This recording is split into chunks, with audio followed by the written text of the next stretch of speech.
On January 12th, 1888, while 235 people were dying across the Dakota Territory, one man sat by his stone stove drinking tea. His neighbors had called him the Mole. They had laughed at his hole in the ground for 8 long months. They had shaken their heads and whispered behind his back and made jokes at the general store about the crazy foreigner who lived like a prairie dog. They had placed bets on when his roof would collapse. They had warned their children to stay away from the strange man who was digging his own grave on the south-facing slope. Now those same neighbors were pounding on his door in the middle of the worst blizzard in American history, begging to come inside. This is the story of Henrik Reimer. And this is the story of the shelter that everyone mocked until it became the only thing standing between them and a frozen grave. And this is the story of how one man's grief became an entire community's salvation. But to understand what happened on that terrible January day, we need to go back. Back to the spring of 1886, when a broken man stepped off a train in the Dakota Territory with nothing but a worn leather satchel, a dog with mismatched ears, and a heart full of ghosts that refused to stay buried. The train station at Bismarck was not much to look at in the spring of 1886. Just a wooden platform weathered gray by wind and sun, a small building with a telegraph office where the operator dozed between messages, and endless sky stretching in every direction like God had forgotten to put up walls. Henrik Reimer stood on that platform for a long time after the train pulled away, watching the smoke disappear into the vastness of the prairie sky. He was 33 years old, though he looked older. His beard was streaked with early gray, threads of silver woven through the brown like the first frost of autumn creeping across a field. His hands were rough from years of farm work, the calluses thick and hard as leather. His eyes held the kind of quiet that only comes from looking at things no man should ever have to see. At his feet sat a dog, a shepherd mixed with fur the color of thunderclouds in one ear that stood straight up while the other flopped over like it had given up on life. Henrik had found him at a train station 3,000 miles away, abandoned and starving, ribs showing through his matted coat like the bars of a cage. Something about that dog's eyes had reminded Henrik so much of his own reflection that he could not walk away. He had named the dog Odin after the Norse god who sacrificed his eye for wisdom. It seemed fitting. They had both lost something precious in exchange for knowledge they never wanted. They had both paid a price that could never be refunded. The land agent's office was 2 blocks from the station, past a general store with dusty windows and a saloon that was already doing business despite the early hour. Henrik walked there slowly, letting his boots find their rhythm on American soil, letting his lungs fill with air that did not smell like the place where his family had died. The air here was different, cleaner, emptier, like a page waiting to be written on. The Homestead Act promised 160 acres to any man willing to work the land for 5 years. Free land, a fresh start, a chance to build something new from the ashes of everything he had lost. It was the kind of promise that had drawn millions of immigrants across the ocean, the kind of dream that made people leave behind everything they knew for the uncertain hope of something better. The agent was a cheerful man with a red face and quick hands that moved across his desk like nervous birds. He spread a map across his desk and pointed to available claims with a pencil that had been sharpened so many times it was barely longer than his thumb. Most men wanted land near town, near the river, near other settlers. They wanted neighbors and churches and the comfort of familiar voices. Henrik pointed to a spot in the middle of nowhere. "That one," he said. His English was accented but clear, each word carefully formed like a tool being shaped for a specific purpose. "The one with the south-facing slope." The agent squinted at the map, adjusting his spectacles. "That's 15 miles from the nearest neighbor. Nothing but grass and sky out there. No trees for lumber. No creek for easy water. The wind blows something fierce in winter." He looked up at Henrik with genuine concern. "You sure about this, friend?" Henrik nodded. He was sure. He needed the sky. He needed the emptiness. He needed a place where he could scream into the wind without anyone hearing, where he could grieve without witnesses, where he could build something without explaining himself to people who would never understand. Most of all, he needed that south-facing slope. The agent would not understand. None of them would understand. But Henrik knew something about survival that these Americans had not yet learned. Something his grandfather had taught him in a country that no longer felt like home. And by the time they learned it, he intended to be ready. The claim was everything Henrik had hoped for and nothing he had expected. The grass stretched to the horizon in every direction, an ocean of green and gold that rippled in the constant wind like water seeking shore. There were no trees for miles, just the endless prairie rolling away in gentle swells that reminded Henrik of the sea he had crossed to get here. No rocks broke the surface except for occasional outcroppings that the glaciers had left behind 10,000 years ago. No shelter of any kind except for a gentle slope that faced south, catching the winter sun the way his grandfather had taught him to look for so many years ago. Henrik stood at the top of that slope with Odin at his side and let the wind wash over him. It was May. The air was warm, almost hot, carrying the scent of new grass and wildflowers and the promise of summer. The sky was blue and cloudless, and so vast it made his chest ache with something between wonder and grief. But Henrik did not see May. He saw January. He saw the wind howling across these flat plains with nothing to stop it, screaming like a living thing in pain. He saw the temperature dropping 40 degrees in an hour, so fast that people caught outside would not have time to reach shelter. He saw the snow flying sideways so thick a man could not see his own hand in front of his face, a white wall that swallowed everything it touched. He saw his wife and son, frozen in each other's arms, 200 feet from the front door of their home. They had been visiting relatives, just 3 miles away, across fields that Katarina had walked 100 times before. A quick trip, she had said, smiling that smile that always made Henrik's heart skip like a stone across water. We will be back before dark, she had promised. Johan wants to see his cousins. He has been asking all week. Johan was 3 years old.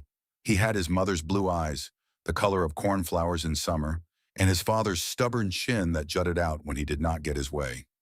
He loved horses and wooden toys, and the way his father would lift him up to touch the ceiling beams, swooping him through the air like a bird while he shrieked with laughter.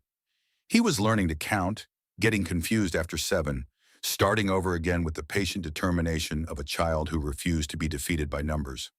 The storm had come without warning. One moment the sky was clear, blue as Johann's eyes with a winter sun that gave light but little warmth.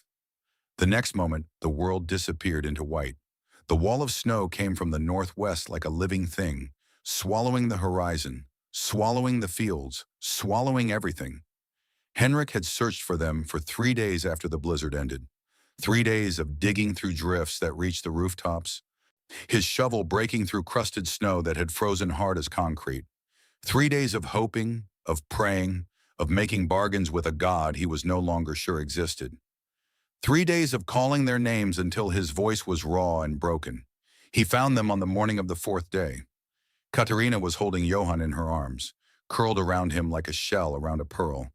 She had taken off her own coat and wrapped it around their son, her body forming a shield against the wind that had killed them both. She had given him every ounce of warmth her body could produce. She had given him everything she had, everything she was, every breath and heartbeat until there were none left to give. It had not been enough. They had been so close to home. 200 feet. Henrik could have thrown a stone from their bodies to his front door. If he had looked out the window at the right moment, if the snow had cleared for just 1 second, he might have seen them. He might have saved them, but he had not looked, and the snow had not cleared, and now they were gone. His grandfather had found him sitting in the snow next to them, tears frozen on his cheeks, his hands blue with cold, because he had taken off his gloves to touch their faces one last time, to memorize the curve of Katarina's cheek, to trace the small fingers of Johann's hand, to say goodbye to everything that had made his life worth living. Grossvater Wilhelm was 85 years old. He had survived 60 winters on the Ukrainian steppe, winters that would have killed men half his age. He had buried 2 wives, 4 children, and more grandchildren than any man should ever have to count. And he knew grief the way a sailor knows the sea, knew its depths and its currents and its terrible power to drown. He knelt down beside Henrik in the snow and put a weathered hand on his shoulder. His joints creaked with cold and age, but his grip was still strong. If you had built the Zemlyanica, Grossvater Wilhelm said quietly, there would have been shelter on the road. She would have seen it. She would have known where to go. Henrik had not been able to speak. The words were frozen in his throat along with everything else. locked behind a wall of ice that might never melt. I taught you the old ways, his grandfather continued, his voice gentle but relentless. I showed you how our people survived for 1,000 years on the open steppe, where the wind blows colder than anywhere else on earth. But you build an American house instead. A wooden house. A house that sits on top of the land instead of inside it. The old man's voice was not angry. It was not accusatory. It was simply sad, the way a father is sad when his child makes a mistake that cannot be undone. The way the sky is sad when the last bird flies south and winter settles in to stay. The earth is a mother, Großvater Wilhelm said. She keeps her children warm, but you have to let her hold you. You have to go down into her arms. Henrik had buried his wife and son in the frozen ground of Ukraine. He had carved their names into wooden crosses that the wind would eventually wear smooth, that the rain would eventually wash clean, that time would eventually erase like everything else. He had buried his grandfather 6 months later. Now when the old man's heart finally gave out from grief and age and the weight of too many winters. And then Henrik Reimer had gotten on a boat to America. Not to escape the memory. You cannot escape memory. It follows you across oceans and continents and years. It sits beside you on trains and ships and wagons. It sleeps next to you at night and wakes you with dreams that feel more real than the waking world. He came to America because he needed to build something. He needed to prove that his grandfather was right.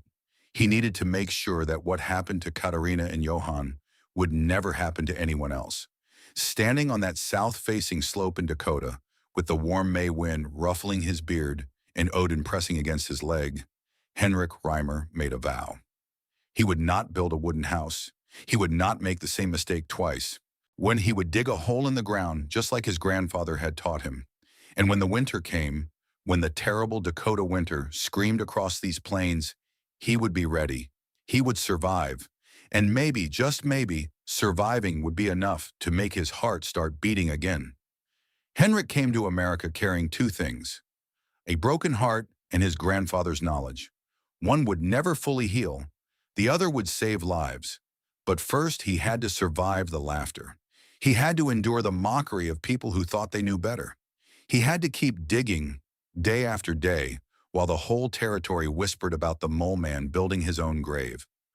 What would you have done? Would you have kept digging? Or would you have given up and built a wooden house like everyone expected? And word spread fast in a small community where entertainment was scarce and gossip was currency. By the end of June, everyone within 30 miles knew about the crazy foreigner digging a hole in the ground. They talked about him at the general store while they waited for their flour and sugar to be weighed out. They discussed him after church while the women exchanged recipes and the men compared crop prices. They made bets on when his roof would collapse and how long he would last through his first Dakota winter. The skeptics came to watch his folly one by one, like pilgrims visiting a shrine to human stupidity. They came on horseback and in wagons. They came alone and in groups. They came with curiosity and contempt and everything in between, and Henrik kept digging. Josiah Whitmore was the first to stop by. He was 52 years old, a veteran of the Dakota Plains who had come from Ohio 12 years before with a young wife named Martha and a head full of American dreams.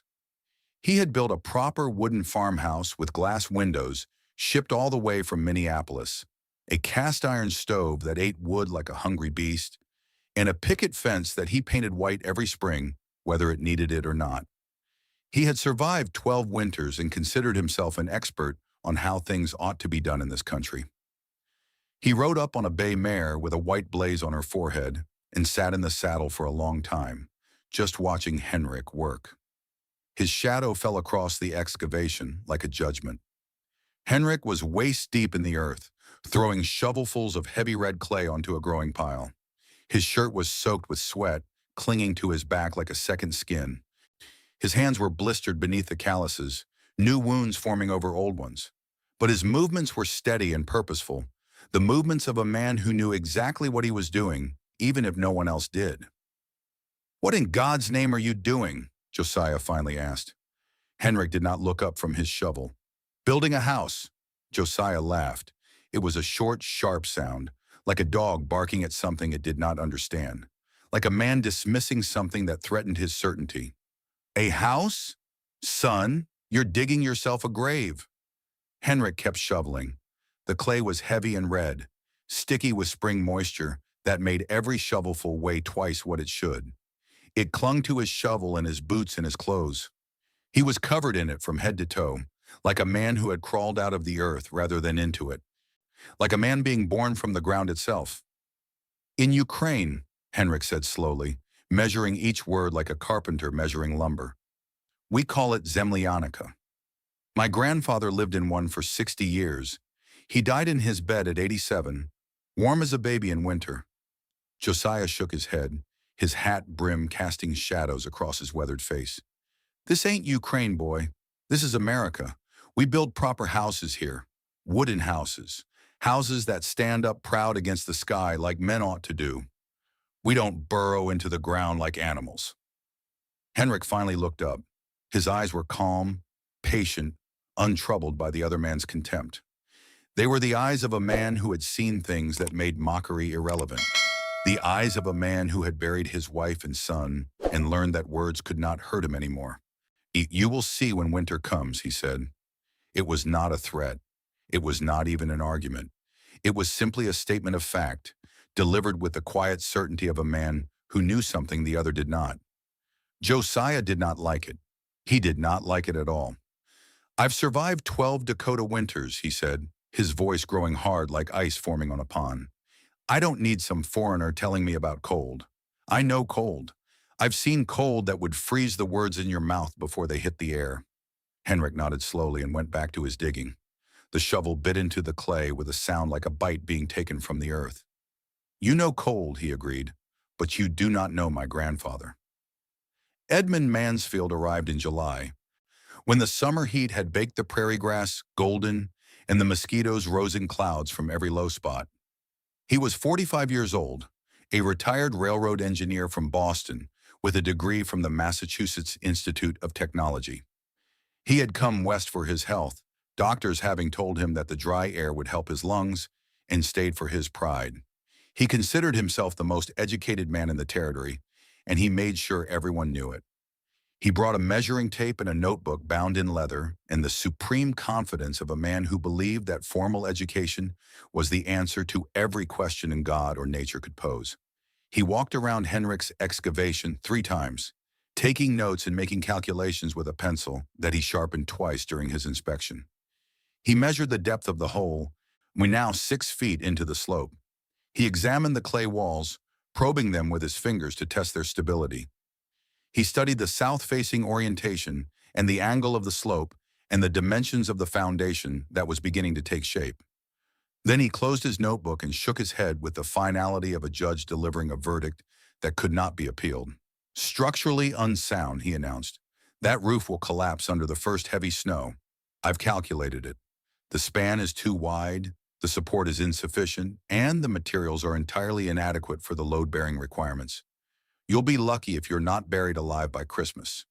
In fact, I would estimate a 60% probability of catastrophic failure during the first significant snowfall. Henrik was laying stones for the foundation wall. He had been collecting them from a creek bed 2 miles away, loading them into a cart pulled by his single horse, and hauling them back 1 load at a time. His hands were scraped raw from the rough granite, blood mixing with the mortar. His back ached from the endless lifting, but he did not stop working. My grandfather's notes, Henrik said.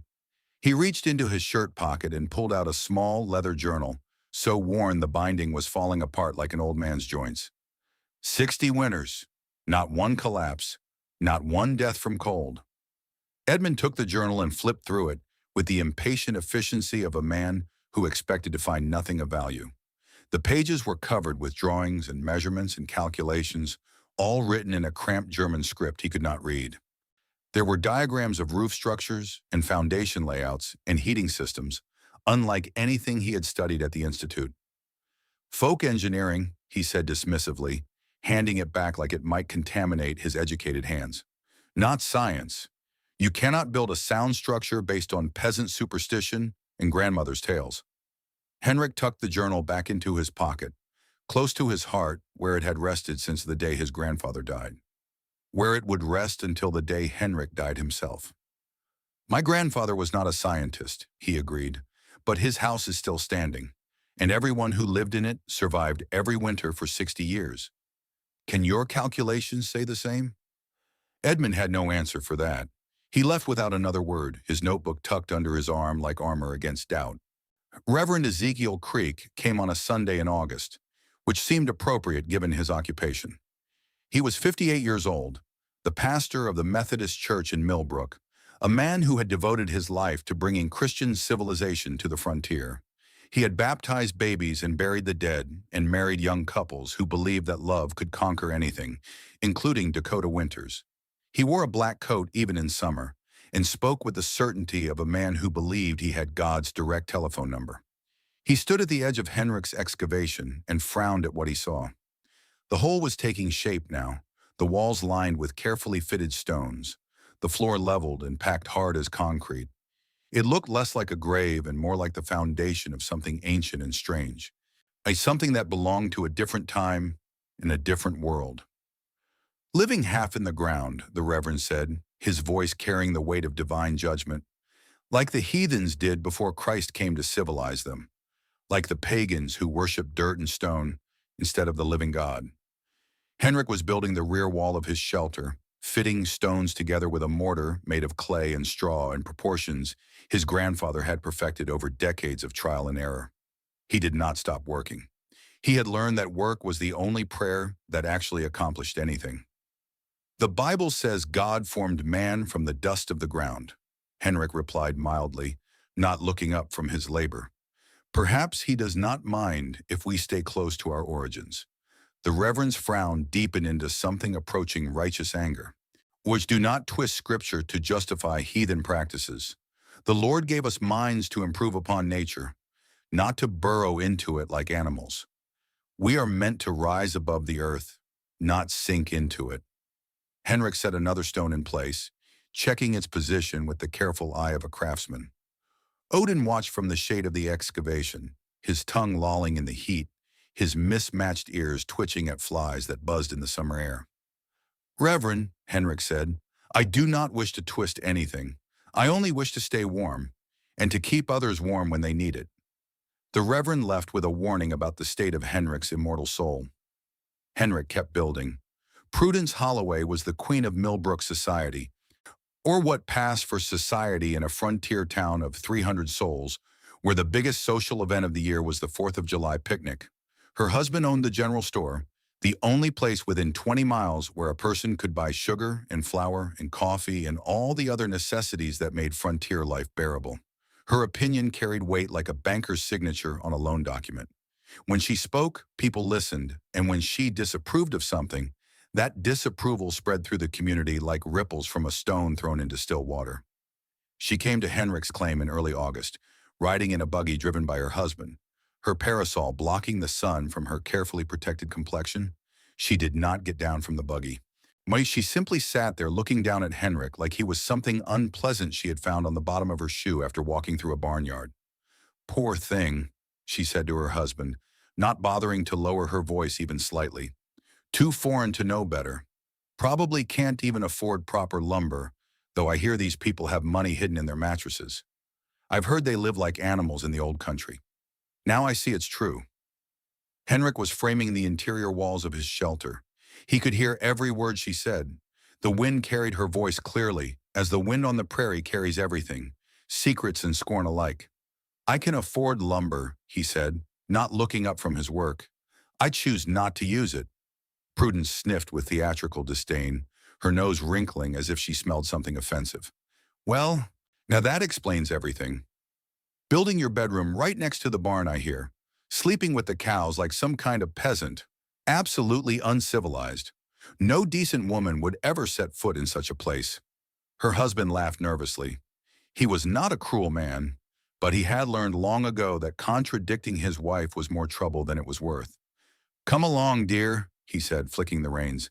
We've seen enough. As the buggy rolled away, Henrik could hear Prudence's voice carrying on the wind, still pronouncing judgment on his choices, his character, his entire existence. Henrik smiled slightly and kept working. Let them talk, let them laugh. The winter would come soon enough, and then they would see. Virgil Tanner was 19 years old and full of the kind of confidence that only comes from never having faced real consequences. His father owned the largest ranch in the county, 3,000 acres of prime grassland with a herd of 400 cattle and enough money to make other men's opinions irrelevant. Virgil had grown up with everything he wanted, including the belief that his opinions mattered more than other people's experience. He had never been hungry, never been cold, never been afraid. He thought that made him strong when really it just made him ignorant. He came to Henrik's claim with a group of young men from town, all of them looking for entertainment on a Saturday afternoon when the saloon was not yet open and there was nothing else to do but make fun of people who were different. "I bet $5 that thing caves in before Christmas," Virgil announced loudly, loud enough for Henrik to hear. "Any takers?" His friends laughed and slapped his back and made their own bets. Someone offered $10 that Henrik would abandon the project by October. Someone else bet that the first snowfall would collapse the entire structure. The amounts grew larger as the young men competed to show their contempt. Henrik was finishing the frame for his roof. He had designed it carefully, using principles his grandfather had developed over a lifetime of trial and error. The main beam was a massive cottonwood log, 18 inches in diameter, supported by posts sunk 3 feet into the ground. It would hold. He knew it would hold because his grandfather's knowledge had never failed. He did not respond to the young men's bets. Odin, however, lifted his head and growled softly. Even the dog could sense the cruelty beneath the laughter. Henrik put down his hammer and walked over to where the young men stood. He moved slowly, deliberately, without any trace of anger or defensiveness. His face was calm. His eyes were steady. He looked like a man who had nothing to prove to boys who understood nothing. "You have never seen a real winter," he said quietly. "You were born here, but you do not know this land. Not truly." Virgil's smile flickered, just for a moment. The quiet certainty in Henrik's voice was unsettling, like a glimpse of something vast and cold beneath a frozen lake. "I've seen plenty of winters," he said defensively. "I've lived here my whole life." "And in those winters," Henrik asked, "how many people have died?" The young man hesitated. The question caught him off guard, like a punch thrown from an unexpected angle. "A few," he admitted. "Bad luck mostly. Folks caught out in storms." "Bad luck," Henrik repeated. He looked at the sky, that vast empty sky that could turn from blue to white in the space of a heartbeat. "Yes, it is always bad luck, until it happens to you, until it happens to someone you love." He turned and walked back to his work. "You will see," he said over his shoulder. "When the winter comes, you will see."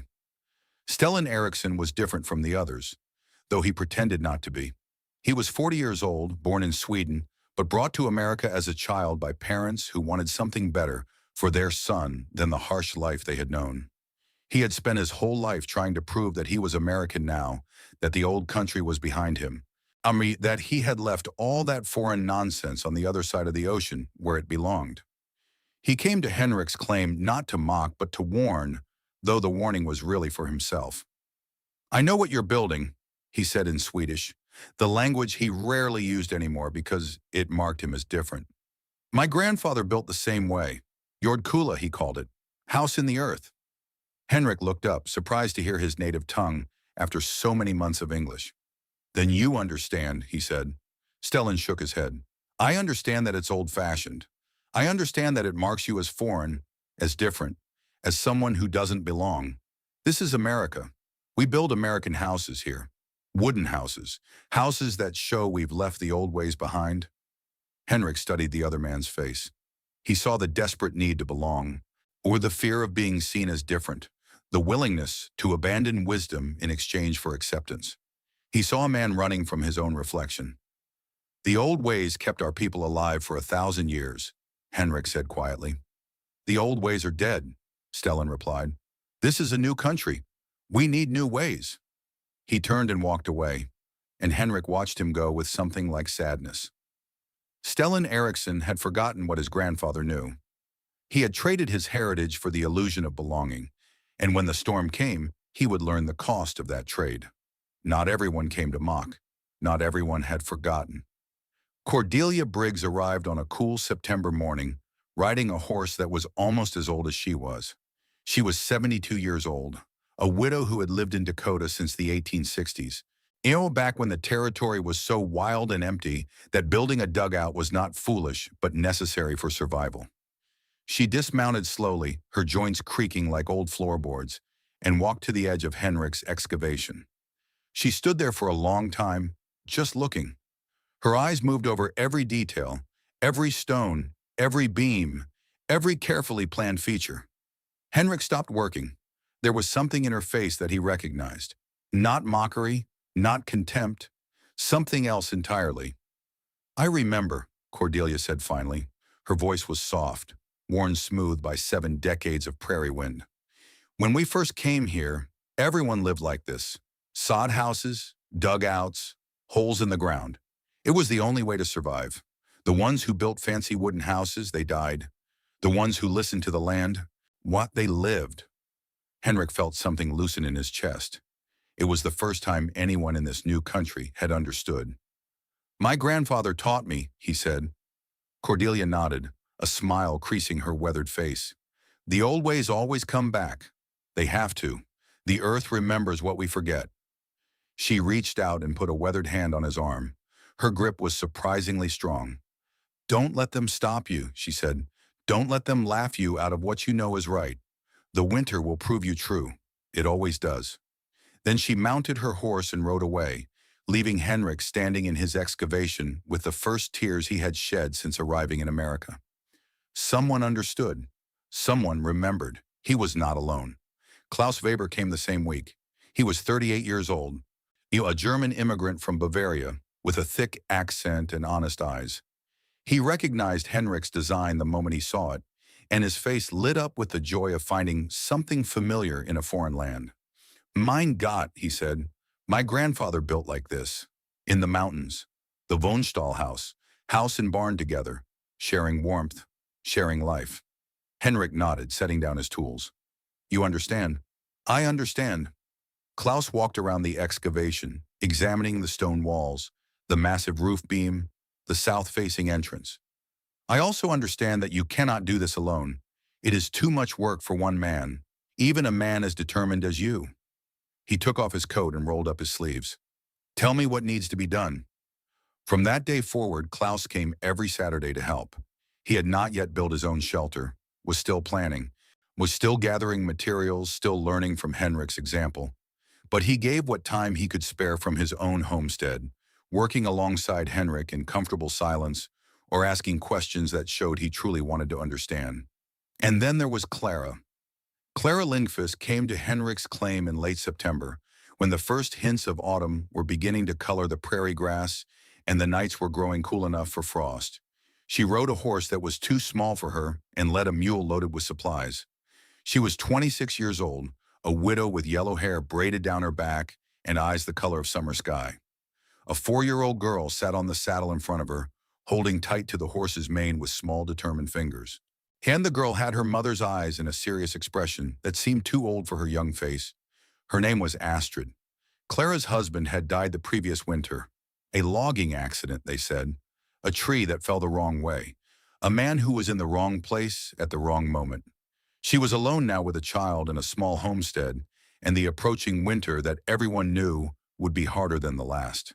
She had heard about the foreigner building a strange house, and something about the story had called to her. Something about a man who remembered the old ways. Something about shelter. Henrik was laying the first layer of sod on his roof when she arrived. He looked up and saw her sitting on her horse, watching him with those sky-blue eyes. "You build like my grandfather," she said. Her accent was Swedish, musical and warm, and Henrik climbed down from the roof, suddenly aware of how dirty he was, how rough his hands had become, how long it had been since he had spoken to a woman who looked at him without contempt. "Your grandfather built Zemlyanica?" "He called it Yordkula." She smiled slightly and the smile transformed her face.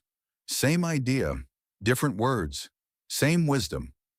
Astrid peered at Henrik from behind her mother's back. Her serious eyes studied him with the frank curiosity of childhood. "Is that a dog?" she asked, pointing at Odin, who was wagging his tail with unprecedented enthusiasm. "His name is Odin. Can I pet him?"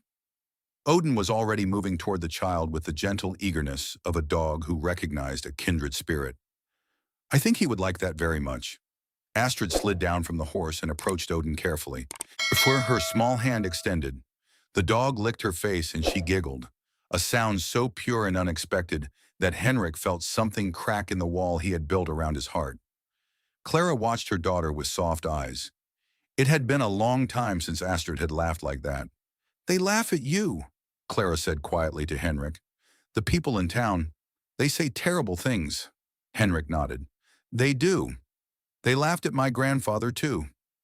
She looked at the half-finished shelter, at the thick stone walls and the massive roof beam, and the south-facing entrance that would catch the winter sun.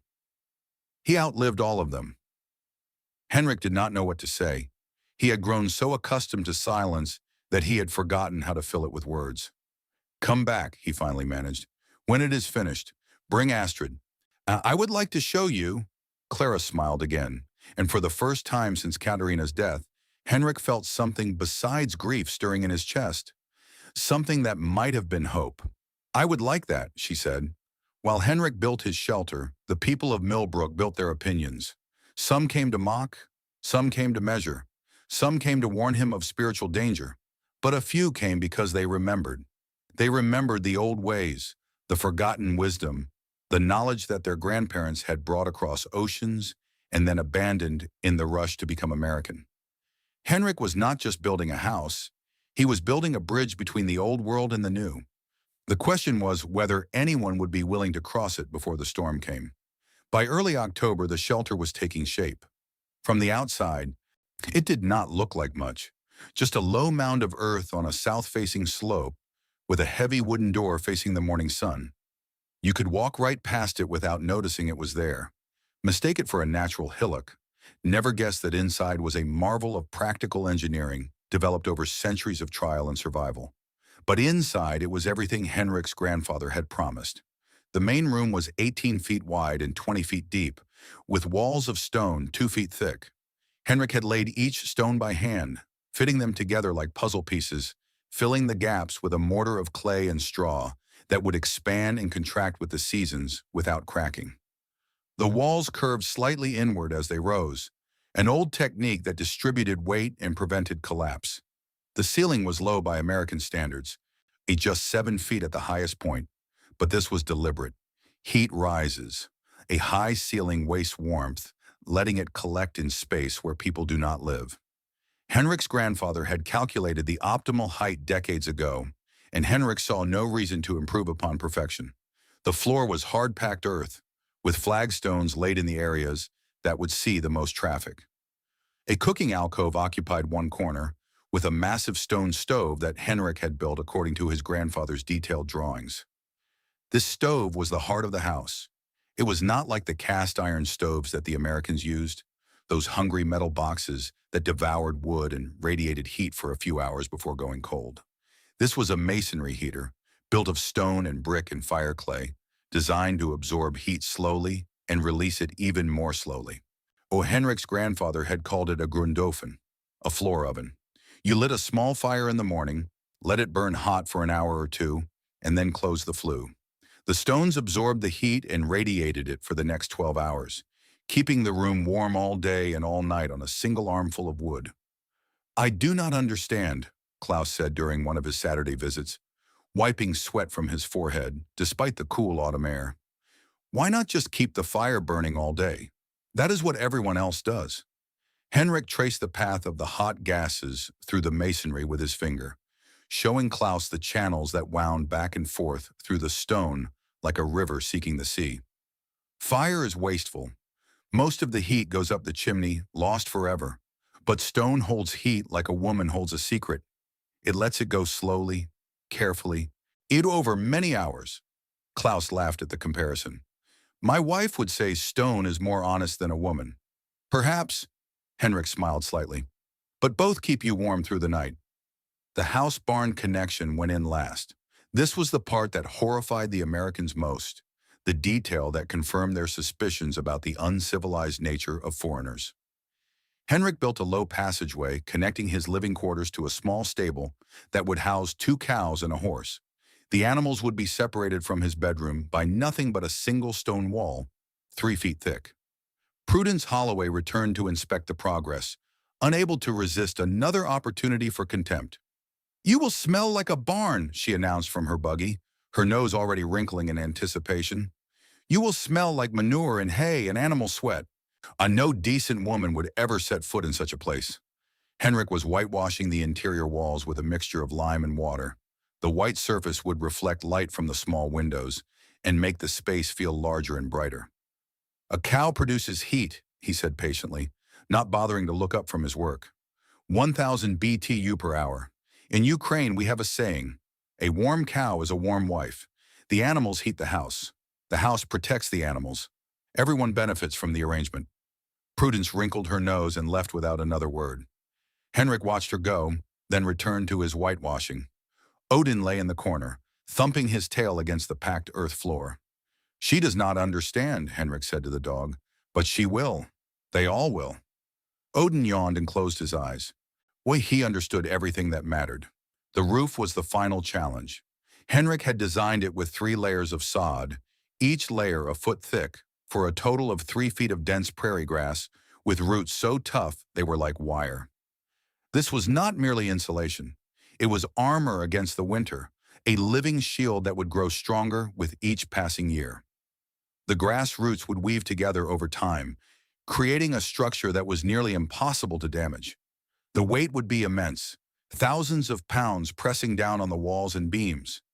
But Henrik had built for exactly this purpose. The massive cottonwood beam and the thick stone walls were designed to bear loads that would crush ordinary construction. Klaus helped with the final layers, and hauling sod from the prairie in a cart and laying it carefully according to Henrik's instructions. "It is heavy," Klaus said, grunting under the weight of a sod block. "So heavy. Are you sure the beam will hold?" Henrik pointed to the marks on the beam, calculations his grandfather had carved decades ago with a knife that had belonged to his father and his father's father before him. "It will hold. The beam is the spine. The walls are the ribs.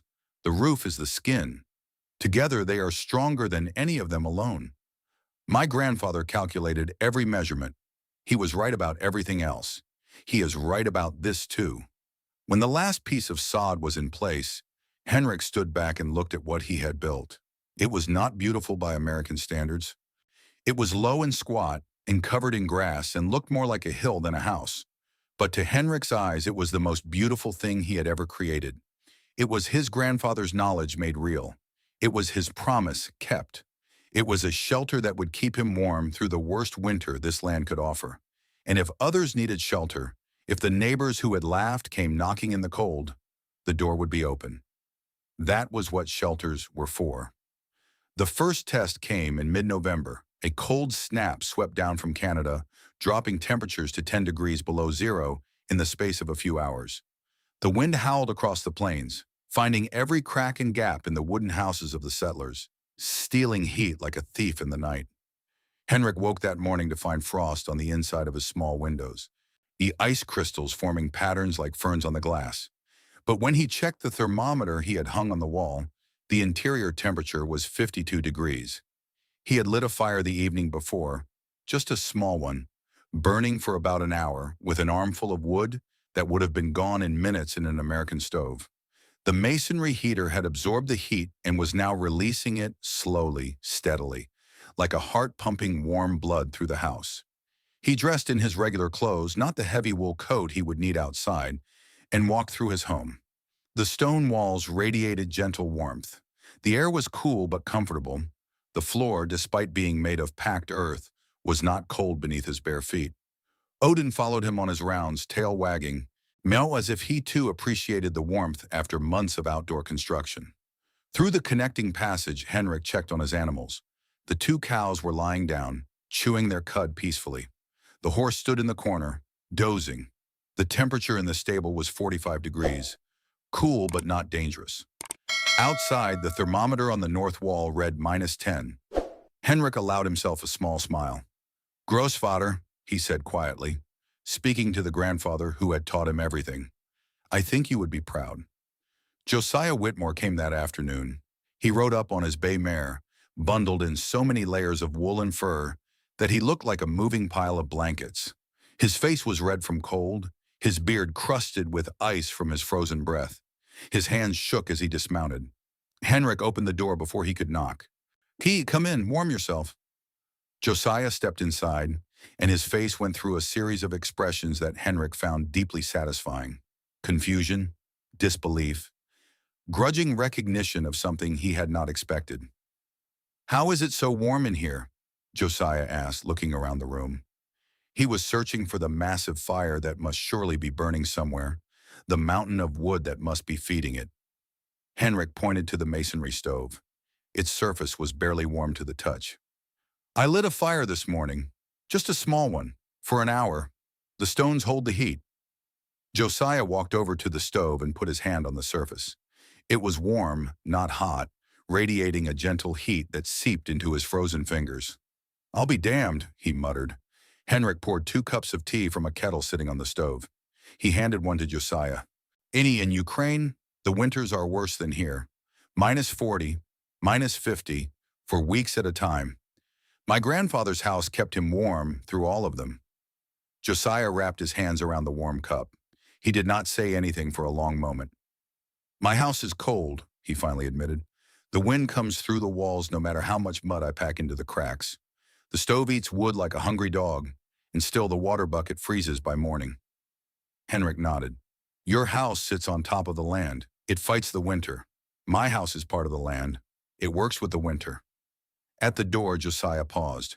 "How much wood did you use this morning?" "1 armful." Josiah shook his head slowly.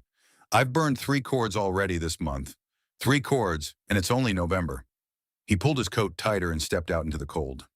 "Wait for the real cold," he said over his shoulder. "Wait for a real Dakota blizzard. Then we'll see."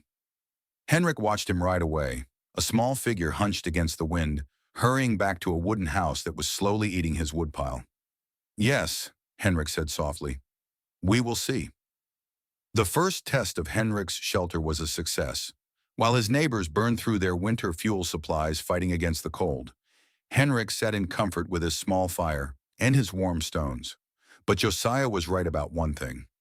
This was not a real Dakota blizzard. This was just a cold snap, a preview, a warning. The real test was still coming, and it was coming sooner than anyone expected. December brought more cold, more wind, more whispered jokes about the mole man. But the jokes had grown quieter since November. Since people had begun to notice that the foreigner's woodpile was not shrinking while theirs were disappearing at an alarming rate. Henrik noticed other things that his neighbors did not. He noticed that his horse refused to go out to pasture, preferring to stay in the warm stable even when the sun was shining. He noticed that Odin grew restless, pacing the floor at night and whining at sounds only he could hear. He noticed that the old-timers, the ones who had been on the plains for decades, were buying extra supplies and checking their woodpiles with worried eyes. Something was coming.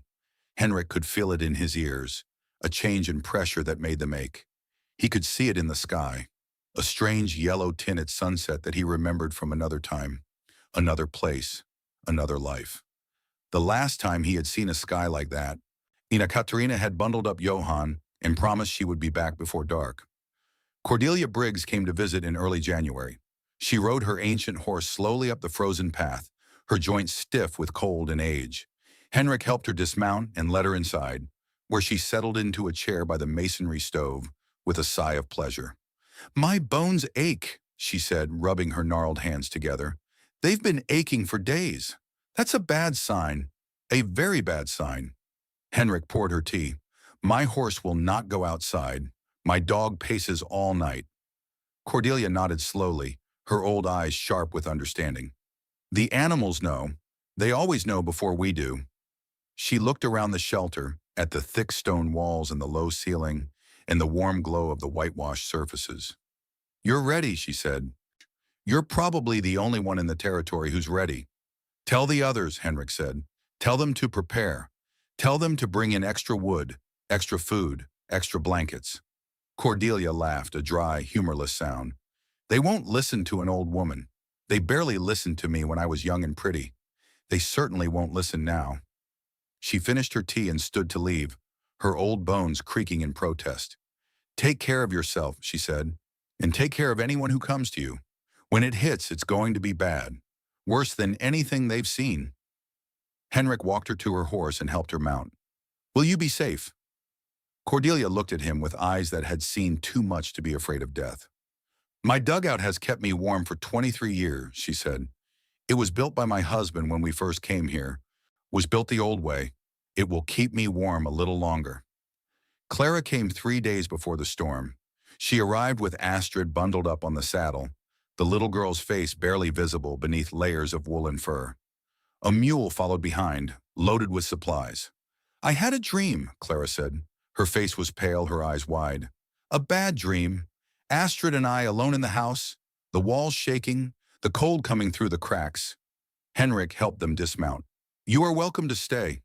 Clara hesitated. It would have been improper. But something in her eyes told Henrik that propriety was the last thing on her mind. My grandfather had the same dreams, she said quietly, before the bad storms. He said the land speaks to those who listen. Astrid ran to find Odin. The land is speaking, Henrik said. Nar, I think we should listen. The morning of January 12th, 1888, dawned warm and clear. It was a bluebird day. The temperature had risen to nearly 40 degrees. The sun shone from a cloudless sky. Children walked to school without their heavy coats. Farmers went out to check on livestock. Josiah Whitmore rode past Henrik's shelter. See? He called out. This is a real Dakota day. Your molehole was for nothing.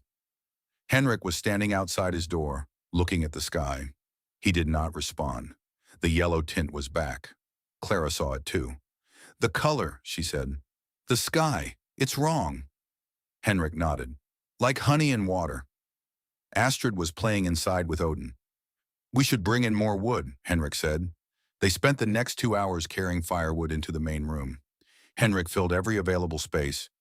Clara watched him with growing unease. You've seen this before, she said. Haven't you? Henrik paused. Yes, he said quietly. Once. At 10 o'clock in the morning, the wall hit. It came from the northwest, a solid mass of purple-black cloud. One moment the sky was blue. The next moment, it was gone. The wind struck like a physical blow. The temperature plummeted. 20 degrees, 10 degrees, 0, -10, -20, all in 15 minutes. Henrik had the door closed and barred before the first gust hit. Inside the shelter, the wind roared overhead like a freight train. Astrid ran to her mother. It's here, Henrik said quietly. Clara met his eyes. The real test. At 10 o'clock in the morning, the sky was blue and the temperature was 40 degrees. By 10:15, a wall of white death had descended on the Dakota territory. The schoolhouse blizzard had begun. In wooden houses across the plains, people were already starting to die. But in Henrik Reimer's shelter, the temperature was 52 degrees and rising. The stone walls held firm. The earth kept its promise. And somewhere in that frozen hell outside, the neighbors who had laughed at Henrik were about to learn that laughter would not keep them warm. The first day of the blizzard was the worst. The wind screamed across the plains at 70 miles per hour. The temperature with wind chill dropped to -47 degrees. Inside Henrik's shelter, the 3 humans and 1 dog sat in the warm glow of the masonry stove and listened to the end of the world. Is it always like this? Astrid asked. No, Leighton, Clara said softly. Not always. Henrik checked the thermometer. 58 degrees. To remind Ukraine, he said. We had storms like this. My grandfather called them White Death. Did your grandfather survive them? Henrik smiled. He survived 60 winters. He died at 87, warm and comfortable. Astrid nodded solemnly. The first knock came at dusk. Henrik opened the door to find Klaus Weber on his hands and knees, his face white with frostbite. My house, Klaus gasped. I was building a shelter like yours, but it was not finished. The wooden house, the roof is gone. Henrik pulled him inside. Your family? Behind me. Henrik grabbed the rope tied to a post outside and plunged into the storm. He found them 20 feet from the door. Klaus's wife was carrying the youngest child. The other 2 children were holding onto her skirt. When they stumbled inside, Klaus let out a sob. Thank you. Ooh, I thought we would die. Henrik closed the door. There will be others. Josiah Whitmore came at midnight. carrying his wife Martha in his arms. She was unconscious, bleeding from a cut on her forehead. "Please," Josiah said. "I know I laughed at you, but Martha—" Henrik opened the door wider. "Come in. Our house. The roof. The stove couldn't keep up. The water in the kettle froze while it was on the stove." Clara examined Martha's wound. "She'll live. She needs warmth and rest." Josiah sank to his knees. "I've survived 12 winters. I thought I knew." Henrik put a hand on his shoulder. "No one knows until they know. Now you know." They kept coming. Virgil Tanner stumbled in just before dawn. He had been searching for lost cattle. His hands and feet were blackened with frostbite. 3 fingers were beyond saving. Reverend Ezekiel Creek arrived on the second day. His church roof collapsed. "I called you a heathen," he said. Henrik handed him tea. "God works through many traditions. Come in." On the second night, Prudence Holloway's husband came. The store collapsed. Prudence is trapped. Henrik gathered the men and fought through the storm. They found Prudence pinned beneath a beam. "I called you uncivilized," she whispered as they lifted it. Henrik helped carry her through the snow. "Tonight we will all smell like a barn, and we will all be alive."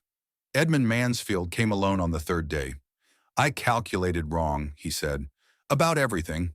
Henrik handed him tea. "Calculations are only as good as the assumptions. Come in." Stellan Eriksson brought his wife and 2 children. He did not speak, but he simply looked at Henrik with eyes full of shame. Henrik nodded and stepped aside. By the end of the second day, nearly 20 people were crowded into Henrik's shelter. It was cramped. It was uncomfortable, but it was warm. Outside, -30 with wind chill of -60. Inside, 56 degrees. Henrik's grandfather had designed this house for the worst winters Ukraine could offer. It was performing exactly as designed. The blizzard lasted 3 days. On the third night, Martha Whitmore woke. "Where are we?" Josiah took her hand. "Henrik's house. The one I laughed at." Martha looked at the stone walls. "It's so warm." "Yes," Josiah's voice caught. "It is." Nearly 20 people, 2 cows, 1 horse, 1 dog, all crowded into a shelter the whole territory had called a grave. Outside, the worst blizzard in Dakota history was killing everything it touched. Inside, a 4-year-old girl was falling asleep with her head on a dog's warm belly. Henrik Reimer had built this shelter to save himself from his memories. He never imagined he would use it to save his neighbors from their pride.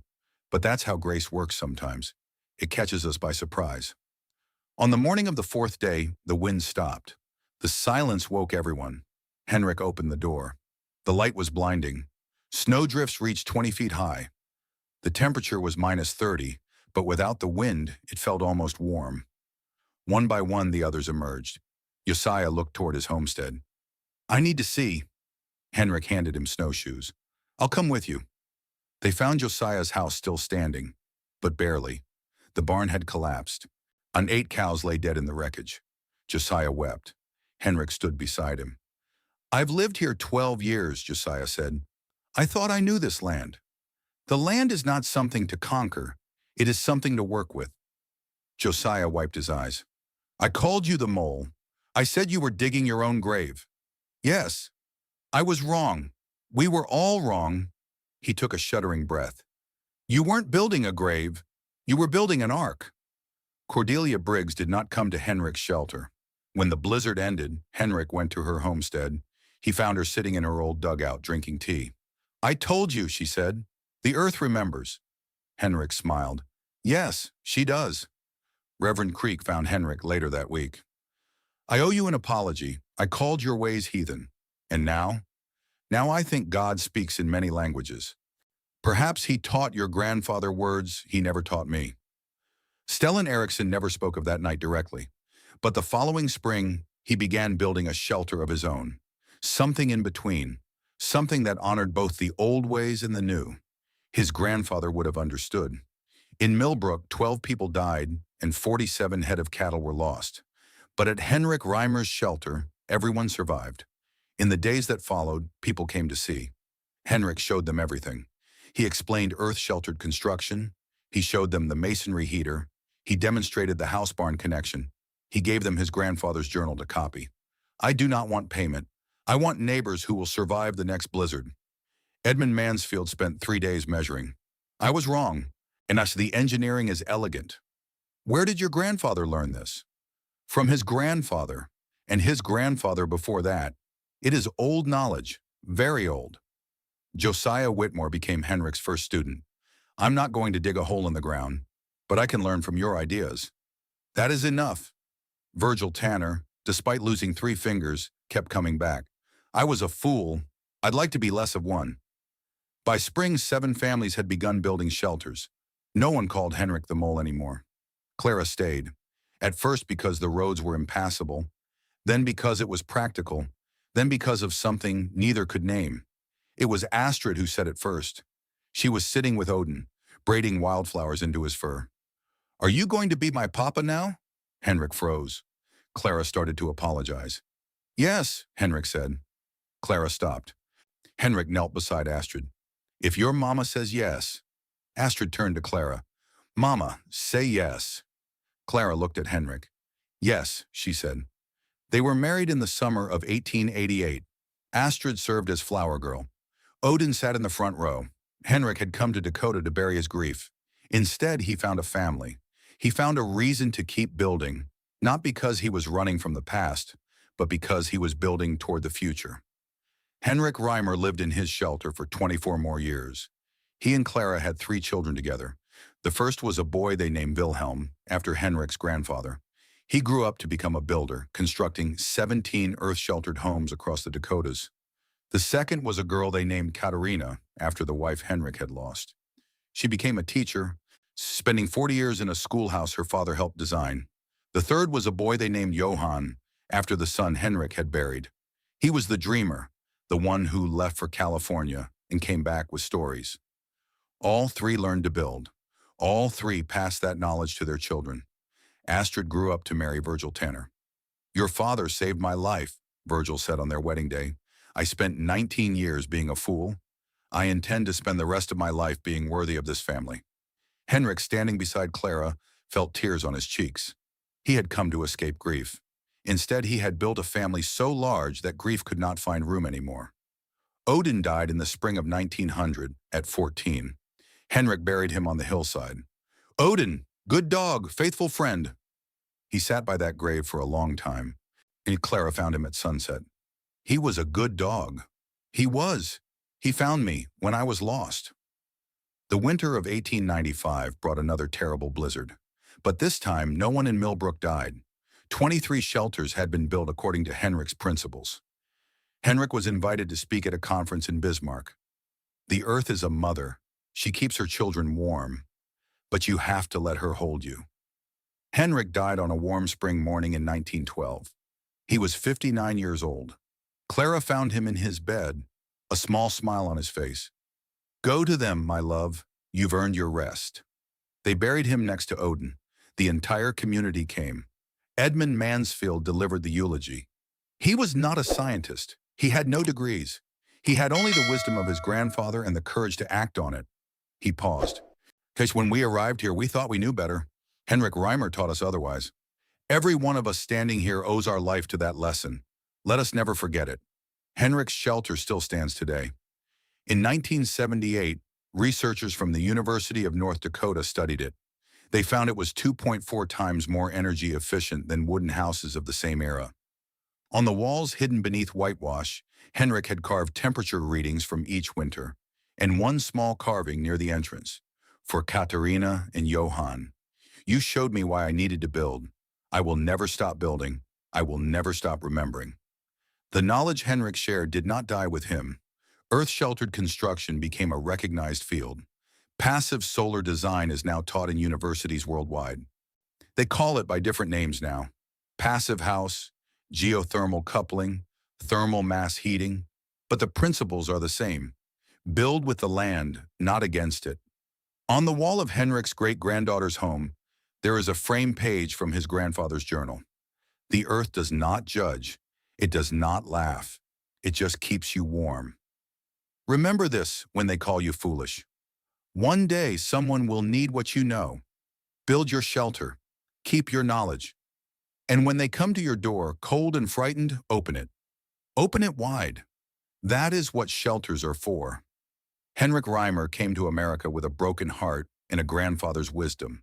He built a shelter that everyone mocked until it saved their lives. He married a woman who saw what others could not see.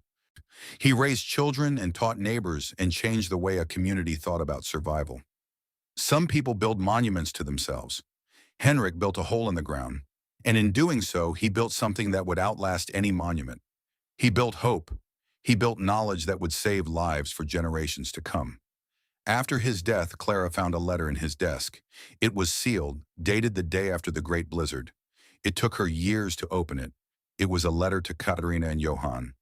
My beloved wife and son, today I saved nearly 20 people. Strangers who had mocked me and laughed at me. I did not save them because they deserved it. I saved them because that is what shelters are for. I built this shelter because I could not save you. I needed to prove that I had learned the lesson your deaths taught me. Now I understand. Well, your deaths were not meaningless. They were a message written in grief that I have finally learned to read. The message was this: build. Build despite the mocking. Build because someone will need what you build. I do not know if you can hear me, but if you can, I built the Zemlyanica, just like Grossvater taught me, and today it saved nearly 20 people. Your deaths gave me the knowledge. Your memory gave me the strength. Your love gives me the courage to keep building. I will build until I die. That is my promise to you. That is my monument. Not a grave marker, a shelter, a place where the cold cannot reach, a home. I love you. I miss you. I will see you again. Until then, I build. Your husband and father, Henrik. Clara never showed the letter to anyone. She kept it until she died. Then her daughter found it. And so on through the generations. Henrik's great-great-granddaughter reads it sometimes when the winters are hard. She thinks about a man who dug a hole while everyone laughed. She thinks about the lives saved. She thinks about the lesson Henrik spent his whole life teaching. Sometimes the person everyone laughs at is the only one who sees a storm coming. Sometimes the foolish thing is the wisest thing. And sometimes the deepest grief can become the greatest gift. If only we have the courage to keep building. Henrik Reimer spent his whole life building. He built a shelter when everyone laughed. He built a family when his heart was broken. He built a community when he could have built walls. And in the end, that is all any of us can do. We cannot stop the storms. We cannot save everyone we love. But we can build. We can prepare. We can open our doors when the cold winds blow. What are you building? What shelter are you preparing for the people who will need it someday? The storm is always coming. The only question is whether we will be ready. That is the story of Henrik Reimer. It is a story about grief and grace, about wisdom and humility, about the old ways that we forget and the storms that remind us. But most of all, it is a story about building. Building when no one believes in you. Building because you know something they don't know yet. Building because that is what love requires of us. So the next time you see someone doing something that looks foolish, don't be too quick to laugh. They might be building an ark. They might be saving your life, and you just don't know it yet.